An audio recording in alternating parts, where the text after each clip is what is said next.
ভিডিওর প্রথমে আপনাদেরকে একজন খুবই ঠান্ডা মাথার মানুষের মন্তব্য পড়ে শোনাতে চাই। তিনি আর কেউ নন, সবারই সুপরিচিত জনাব গোলাম মাওলা রনি। তিনি আজকে তার ভেরিফাইড ফেসবুক ওয়ালে একটা পোস্ট দিয়েছেন। প্রথমে আপনাদেরকে একটা ফটোকার্ড দেখাই, দেখেন। এই ফটোকার্ডটি অ্যাড করে তিনি কিছু লেখা লিখছেন। তিনি কি লিখছেন সেটা পড়ে শোনাবো।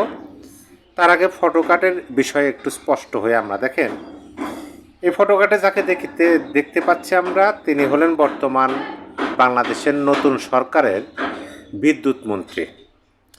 তিনি এখানে লেখা আছে, ঋণে ডুবে থাকার চেয়ে লোডশেডিংয়ে কষ্ট সহ্য করা ভালো, বিদ্যুৎ মন্ত্রী। এই ফটোকার্ডটি ডিবিসি নিউজের ফটোকার্ড।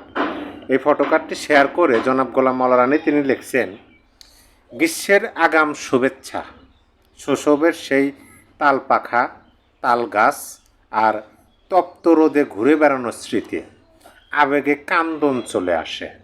এই কথাটা তিনি লিখছেন। আমি আসবো কী পরিপ্রেক্ষিতে। অবশ্য এই ফটোকার্ডটি দেখে আমরা একটু হলেও ধারণা করতে পারতেছি তিনি কিসের জন্য বলছেন। মাননীয় মন্ত্রী মহোদয় তিনি আদৌ বিদ্যুৎ নিয়ে কী বলছেন সেই বিষয়ে আসবো। তার আগে এই যে জনাব গোলাম মাওলা রনি তিনি পোস্ট দিচ্ছেন, সেই পোস্টের কমেন্ট বক্সের দুজনের একটু মন্তব্য পড়ে শোনায়। এমডি জুনায়েদ আহমেদ তিনি লিখছেন, আহ কি আনন্দ আকাশে বাতাসে, আবার ফিরে পাবো 90 দশকের সেই ঐতিহ্য কেরোসিন এর হারিকেন কুপি, এবং সেই সাথে থাকছে রাত হলে সকলে মিলে চিরচেনা গল্পের আড্ডা। তার নিচে ফারুক নামে একজন লিখছেন, আবার সেই পুরনো মিশন। রিয়াজ হাসান খান লিখছেন, আমাগো গাজীপুর এর ঐতিহ্যবাহী হারিকেন ফ্যাক্টরি আজ পুনঃযৌবন ফিরে পাবার অপেক্ষায়। এই কটাই মন্তব্য থেকে আরও অনেক ধরনের মন্তব্য আছে, সেই মন্তব্যগুলো আমি পড়তে চাই না। আমি এখন আপনাদেরকে আজকে হচ্ছে 27 ফেব্রুয়ারি, আজকে 11:17 AM সে সময় এই নিউজটা ইত্তেফাক ছাপাইছে। শিরোনামটা দেখেন, ঋণের দায় নেওয়ার চেয়ে লোডশেডিংয়ের কষ্ট থাকা ভালো, বিদ্যুৎ মন্ত্রী। এখানে বলা হয়েছে যে বিদ্যুৎ ও জ্বালানি খাতের বর্তমান সংকট উত্তরণের ঋণের বোঝা বাড়ানোর চেয়ে লোডশেডিং সহ্য করা শ্রেয় বলে মন্তব্য করেছেন বিদ্যুৎ, জ্বালানি ও খনিজ সম্পদ মন্ত্রী ইকবাল হাসান মাহমুদ টুকু। তিনি আদৌ কী বলছেন এই কথাটা একটু জানি আমরা। মন্ত্রী জানান, বর্তমানে এই খাতে চরম বিশৃঙ্খলা বিরাজ করছে এবং বিপুল বকেয়া ও জ্বালানি সংকটের কারণে বিদ্যুৎ কেন্দ্রগুলো চালানো যাচ্ছে না।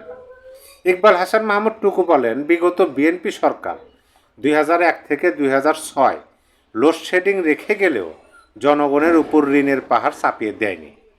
বর্তমানে বাতি জ্বললেও জাতি ঋণের জালে নিমজ্জিত। ঋণের এই দায়ভার বহন করার চেয়ে কিছুটা কষ্ট করে থাকা অনেক ভালো।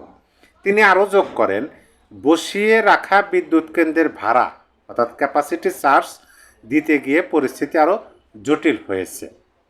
শেষের দিকে তিনি বলছেন, গ্যাস সংকটের বিষয়ে মন্ত্রী সাবেক আওয়ামী লীগ সরকারকে দায়ী করে বলেন, দীর্ঘ সময় নতুন কূপ খনন না করায় এবং উৎপাদন না বাড়ায় বর্তমানে এই ভোগান্তি পোহাতে হচ্ছে। ব্যবস্থাপনা ত্রুটির চেয়ে গ্যাসের অভাবই মূল কারণ উল্লেখ করে তিনি বলেন, চাইলেই রাতারাতি গ্যাস উত্তোলন বাড়ানো সম্ভব নয়, এর জন্য নির্দিষ্ট সময়ের প্রয়োজন।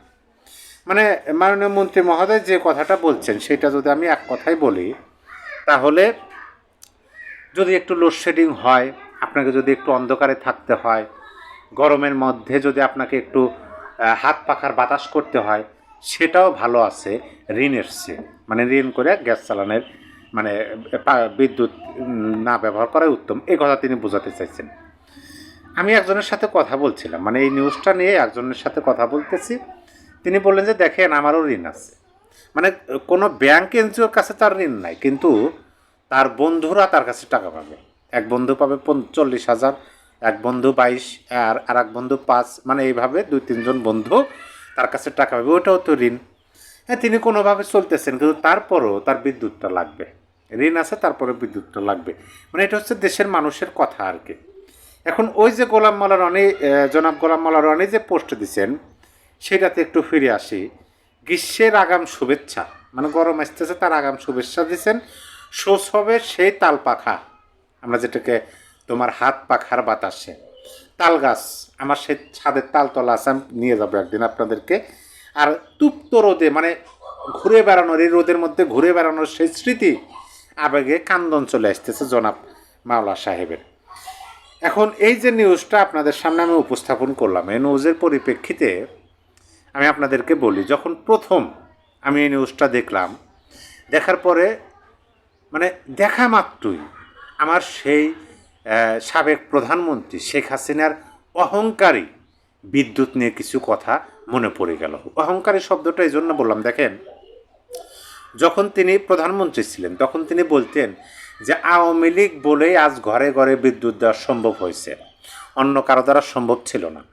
আবার এই কথাও বলতেন যে আওয়ামী লীগ বলে আজ পুরো দেশটা আলোয় আলোচিত। মানে বিদ্যুৎ নিয়ে যখনই এই ধরনের কথা বলতেন, অনেককে আমরা বলতে শুনছি যে এই যে অহংকার নিজের মধ্যে, যেদি মানুষ অহংকার প্রকাশ করতেছে, এটা কোনো কথা হলো?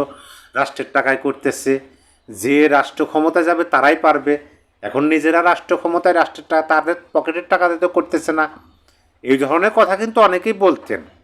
কিন্তু আজকে আমাদের নতুন বিদ্যুৎ মন্ত্রীর বক্তব্য শোনার পরে আমার সেই অতীতের শেখ হাসিনার অহংকারী যে কথাগুলো অহংকারী হিসেবে পরিচয় প্রচার করা হতো, সেই অহংকারী কথাগুলো মনে পড়ে গেল। জাদুত কথাগুলো তিনি নিতান্তই নিজের মধ্যে অহংবোধ থেকে বলছেন বলে এখন মনে হইতেছে না। নিজেদেরকে অন্যদের চেয়ে সেরা হিসাবে পরিচয় করে দেওয়ার জন্যই যে বলছেন সেরকমও মনে হইতেছে না।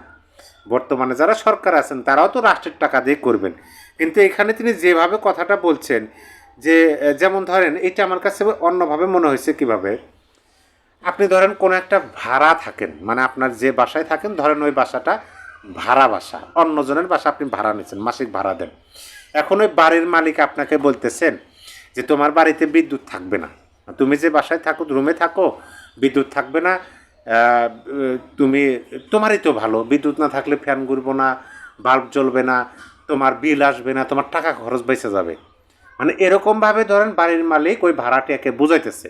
আমার কাছে এই নিউজটা পড়ার পর সত্যিকার অর্থে সেরকমই মনে হয়েছে। আর ওই যে গ্যাসের বিষয়ে কথা বলছেন না, গ্যাসের বিষয়ে আমার কাছে মনে হয়েছে মানে ওই যে পূর্বের সরকারকে দায় চাপে দেওয়া হয়েছে এবং পরবর্তীতে বলা হয়েছে যে 2-1 দিনের কাজ না, সময় লাগবে গ্যাস উৎপাদন। এই যে যেমন ধরেন চাইলেই রাতারাতি গ্যাস উৎপাদন বাড়ানো সম্ভব নয়, এর জন্য নির্দিষ্ট সময় দরকার। মানে এক পর্যায়ে যে হ্যাঁ আমরা যখন পারবো তখন দেব, এরকম চাওয়াচাই করে লাভ নাই। মানে বিষয়টা সেরকমই মনে হয়েছে। একটা গণতান্ত্রিক রাষ্ট্রের সাধারণ জনগণ হিসাবে বিষয়টা আপনাদের সামনে উপস্থাপন করলাম।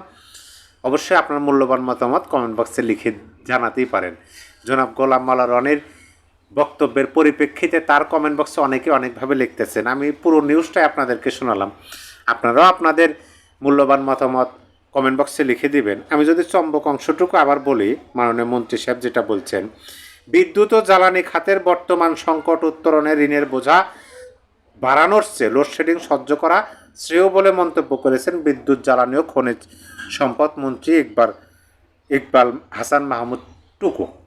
প্রিয় দর্শক, অবশ্যই আপনার এই মন্তব্যের পরিপ্রেক্ষিতে আপনার মন্তব্য কমেন্ট বক্সে লিখে জানিয়ে দিতে পারেন। সবাই ভালো থাকবেন, আল্লাহ হাফেজ।